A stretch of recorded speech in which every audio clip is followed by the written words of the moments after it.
आपके साथ अनु और आप देख रहे हैं जी टीवी न्यूज चैनल। आइए नजर डालते हैं आज की कुछ महत्वपूर्ण खबरों की ओर। 2008 में प्रहलाद नगर में अपनी पहली शाखा खोलने के बाद साइंस सिटी और दक्षिण भोपाल में शाखाएं, फिजियो केयर अहमदाबाद में फिजियोथेरेपी उपचार में अग्रणी रहा। यह जोड़ों के दर्द, खेल चोटों और उम्र से संबंधित जोड़ों की समस्याओं के लिए फिजियोथेरेपी सेवाओं और उपचार की एक विस्तृत श्रृंखला प्रदान करता है। फिजियो केयर के संस्थापक और विशिष्ट ऑर्थोपेडिक फिजियोथेरेपिस्ट डॉक्टर रवि अबकरी ने कहा कि फिजियोथेरेपी पुनर्वास के साथ साथ चोटों की रोकथाम के साथ साथ समग्र स्वास्थ्य और फिटनेस के लिए बहुत महत्वपूर्ण है। हमारा मिशन व्यापक जांच, निदान और शारीरिक हस्तक्षेप के माध्यम से विकलांगता को खत्म करना, गतिशीलता को बढ़ावा देना और हमारे रोगियों के जीवन की गुणवत्ता में सुधार करना है। वस्त्रापुर शाखा का उद्घाटन पूरे अहमदाबाद में उच्च गुणवत्ता वाली फिजियोथेरेपी देखभाल तक पहुँच बढ़ाने की हमारी प्रतिबद्धता को दर्शाता है। वैसे अहमदाबाद से नीता लिंबाचिया की खास रिपोर्ट। रेस्टोनी હોસ્પિટલનો મેનેજિંગ ડિરેક્ટર હે મોજા છું। છેલ્લા 42 વર્ષથી રેસ્ટોની હોસ્પિટલ એ ઘૂંટણના દુખાવા માટે, ઘસારા માટે જે સર્જરી કરે છે એ ટોટલ નેચરલ છે। એટલે યોગ દિવસ માટે અમે અમારા જે 20 વર્ષ પહેલા, 15 વર્ષ પહેલા, 2 વર્ષ પહેલા જેટલા પેશન્ટો છે ગુજરાતભરમાંથી, નાના ગામડામાંથી બધાને ઇન્વાઇટ કર્યા। બધાના પ્રેમથી બધા આયા અને બધા નીચે બેસીને વજ્રાસનથી લઈને બધા જ આસનો કરે છે। તો અમને બહુ જ આનંદ છે કે એ બધા જ પેશન્ટો 83 વર્ષથી લઈને 40 વર્ષ સુધીના બધા અહીંયા છે, એ બધા જ આસનો કરી શકે છે। અને રિવરફ્રન્ટ જેવું જાહેર સ્થળ છે, એ જાહેર સ્થળમાં પણ અમને બહુ જ આનંદ થાય છે।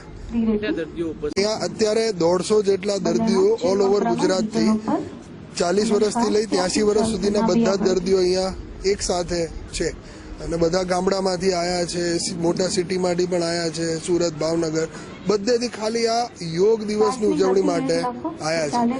તો આ ટ્રુ સેન્સમાં યોગ દિવસ એ લોકો ઉજવી રહ્યા છે। જે અમારી જે રેસ્ટોની સર્જરી છે એના પછી જો એ નીચે બેસવાનું ચાલુ રાખે, અમારી સર્જરીમાં અમે દરેક પેશન્ટને કહીએ છીએ કે તમે નીચે બેસો, જો વજ્રાસનમાં પણ બેસો ઓપરેશન પછી તો એ તમારી મુવમેન્ટ રહેશે અને તો તમે આ જીવન તમે કરી શકશો। જેમ 80 વર્ષે વજ્રાસનમાં બેસી શકે છે એમ દરેક ઉંમરમાં દરેક વ્યક્તિ બેસી શકે। મારું નામ પટેલ પન્ના દિનેશભાઈ છે। હું ઘોડાસર રહું છું। મને 14 વર્ષની ઉંમરમાં બોન કેન્સર થયું હતું, એટલે એના લીધે મારે એક પગ કપાવવો પડ્યો હતો અને એના લીધે એક પગના લીધે મારે આ ડાબા પગ ઉપર ઘસારો પહેલા આવી ગયો, એટલે ટીચર બદલાવવાનું વાત થઈ। પછી 2-3 ડોક્ટરોનો બતાવવા ગઈ તો એમણે કીધું કે તમારે ટીચર બદલાવવું પડશે, પણ પછી શરદ સરનું હેમસરની વાત જાણવા મળી, સર ડોક્ટરની।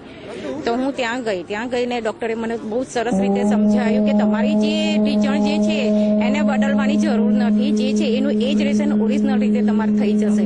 તો મારો અંદર બધું જ મતલબ પગમાં મારો કોઈ એવો ડુપ્લિકેટ પાર્ટ નથી નાખેલો, ઓરિજિનલ પાર્ટ છે, એના લીધે હું અત્યારે બધું કામ કરી શકું છું અને પ્લસ ટીચિંગનું બી કામ કરી શકું છું। બેન એ તલાટી છે। હું અમદાવાદમાં સ્વામિનારાયણ સોસાયટીમાં રહું છું। મને કેટલા વખતથી પગમાં દુખાવો થતો હતો, પણ 2-3 વખત મેં જોયા પછી મને એમ લાગ્યું કે રેસ્ટોરન્ટ કરાવવાથી મને ઘણો ફાયદો થશે। પછી મને શરદ સાહેબે મને બતાવ્યું ને મને વાત કરી, મેં ઓપરેશન સરસ થઈ જશે। મેં લગભગ ઓપરેશન કરાયા મને 7 થી 8 વર્ષ થયા, પણ અત્યારે મને કોઈ જાતની તકલીફ નથી। આખા ઘરનું કામ ઉઠી બેસી શકું છું, બધું કરી શકું, હરીફરી બધું શકું છું, આખા ઘરનું જ કામ કરી શકું છું। ત્યાંથી મને આ રેસ્ટોરન્ટની ઓપરેશન કર્યાથી મને ઘણો જ ફાયદો છે।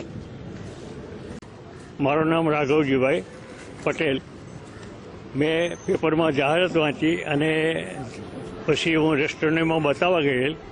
બતાવતા મેં બતાવીને એડવાઇસ લીધી તો મને થોડું ગમ્યું અને મેં ત્યાં ઓપરેશન કરાવ્યું। ઓપરેશન પછીથી મને બહુ સારું છે અને કોઈ પણ જાતની તકલીફ નથી। પરોઠી વાળીને બેસી શકું છું, ચાલી શકું છું અને દરરોજ 2-3 કિલોમીટર ચાલું છું, સવાર બપોરના સાંજ, કોઈ વાંધો આવતો નથી, સારું છે।